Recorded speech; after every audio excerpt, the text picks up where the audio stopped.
Nah, tetap masuk di menu yang sama di akun guru. Nah, ini setelah kepala sekolah melakukan observasi, ya, mengamati dan mengisi rubrik observasi, secara otomatis di akun guru sudah tercentang sampai di sini. Nah, kita lanjut ya ke tahapan berikut. Nah, ini masih terkunci ya. Sekarang kita mulai berproses di sini. Ya, berpindah ke bulan berikutnya atau minggu berikutnya. Intinya ini tahapannya ya diatur sesuai waktu yang ada di sekolah, karena di sekolah kita juga banyak guru, tidak hanya kita saja. Jadi mungkin kita bisa dapat di akhir Februari ataupun juga di awal Maret. Ya, bisa jadi seperti itu. Isi dokumen tindak lanjut. Ya, siapa yang isi? Ya, ini kan akun guru, berarti guru yang mengisi. Oke. Nah, kita akan dapat di sini, teman-teman, hasil catatan observasi dari kepala sekolah. Nah, dari 3 indikator, ya, dari 3 indikator tadi, nilai yang diberikan dari atasan kita yang pertama, melakukan refleksi dinamika kelas, dilakukan tapi belum efektif. Warnanya kuning, teman-teman.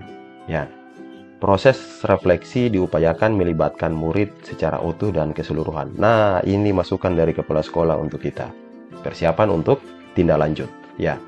Kemudian, guru melakukan penguatan positif terhadap perilaku yang sesuai atau mendukung kesepakatan kelas. Nah, ini baik, nilainya sudah hijau, sudah baik, perlu ditingkatkan lagi. Ya, ini menjadi catatan teman-teman ya. Ini masukan dari atasan kita dan nilai yang diberikan oleh atasan kita. Oke. Tiap aspek D1 yang dipilih oleh guru, D1 itu 8 aspek yang diambil ketika buat perencanaan. Tentunya fokus perilakunya akan beda-beda. Ya. Oke. Nah, karena ini menyangkut tentang dinamika kesepakatan kelas, maka perilakunya seperti ini. Oke, kemudian kita lanjut. Nah, di sini teman-teman, kita akan mengisi dokumen tindak lanjut. Ya, langkah-langkah tindak lanjut observasi, teman-teman bisa baca berdasarkan penilaian dari atasan. Ya, agar lebih mudah isi formulir diskusi dengan atasan. Ya, kita cek lagi, Pak, itu tadi di hasil observasi saya begini-begini, walaupun Bapak sudah tulis masukannya di PMM, bisakah dijelaskan secara detail lagi bagaimana persiapan untuk saya tindak lanjuti masukan-masukan itu. Nah, lakukan upaya tindak lanjut untuk membantu meningkatkan kinerja. Dari hasil diskusi nanti mungkin ada masukan yang lebih konteks, lebih nyata dari kepala sekolah untuk kita. Yuk kita lakukan lewat formulir ini, teman-teman. Oke, dijawab lalu kita langsung isi.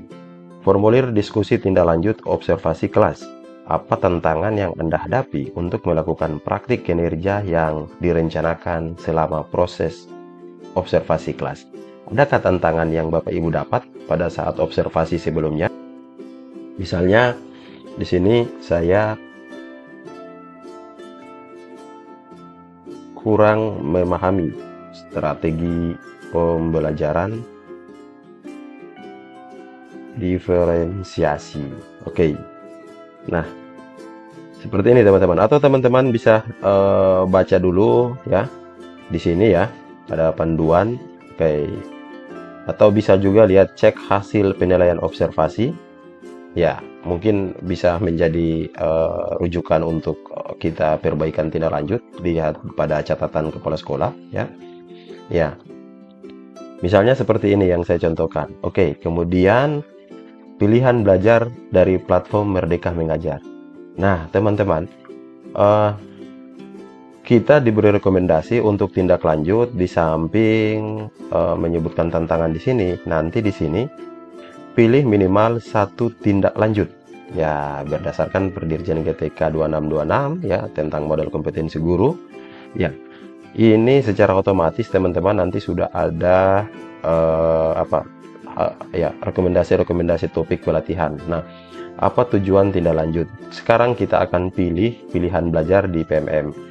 Ya, misalnya mengelola kelas untuk mencapai pembelajaran yang berpusat pada murid. Ya, ataukah teman-teman mau yang ini atau mau 2, silakan. Minimal 1 intinya. Pengolahan perilaku peserta didik yang sulit, pengolahan emosi dalam menjalankan peran sebagai pendidik. Ya, misalnya saya target dua ini untuk belajar di platform Mereka Mengajar. Kemudian pilih model pelatihan mandiri, persiapan pembelajaran ini ya, sebagaimana masukan tadi, persiapan pembelajaran berdiferensiasi. Kemudian model pelatihannya di sini karena ini menyangkut tentang restitusi, ya saya pilih yang ini. Oke, kapan Anda melakukan pilihan belajar di PMM? Nah, kita target di sini. Rencana mau menyelesaikan pelatihan mandirinya di PMM kapan? Ya, misalnya di sini Maret ya, Maret sampai Maret sampai April ya. Oke, intinya pilihan ini teman-teman sekalian jangan sampai lewat bulan Juli ya. Jangan sampai masuk bulan Juli ya. Oke, kemudian apa dukungan yang Anda butuhkan untuk melakukan upaya tindak lanjut ini? Oke, kebutuhan dukungan apa saja teman-teman bisa baca, misalnya sumber daya untuk melakukan kegiatan belajar dan praktik, penyediaan pembelian alat dukungan pembelajaran, akses sumber belajar melalui satuan pendidikan. Misalnya saya pilih ini ya.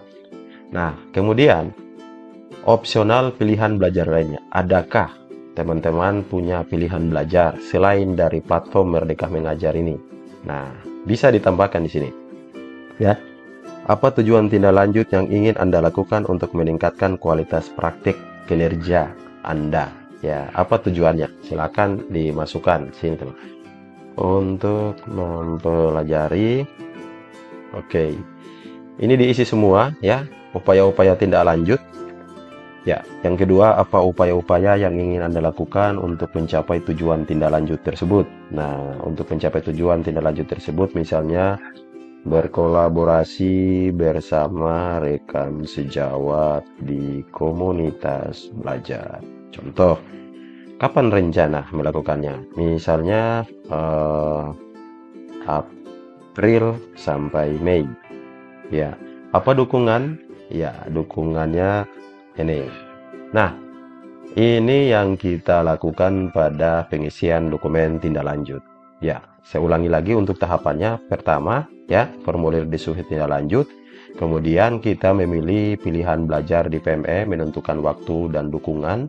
Selanjutnya kita pilih opsi pilihan belajar lainnya. Sebagaimana tadi dipilih untuk belajar lebih dalam lagi pembelajaran diferensiasi di komunitas belajar. Setelah itu teman-teman kumpulkan. Oke, langsung kumpulkan. Nah, di sini ketika sudah kumpulkan, teman-teman sudah ada di tahap ini. Sudah tercentang 1, 2, 3. Tinggal kita berpindah di bagian 2 tentang tindak lanjut observasi. Nah, itu di akun guru. Sekarang kita cek apa yang terjadi di akun kepala sekolah.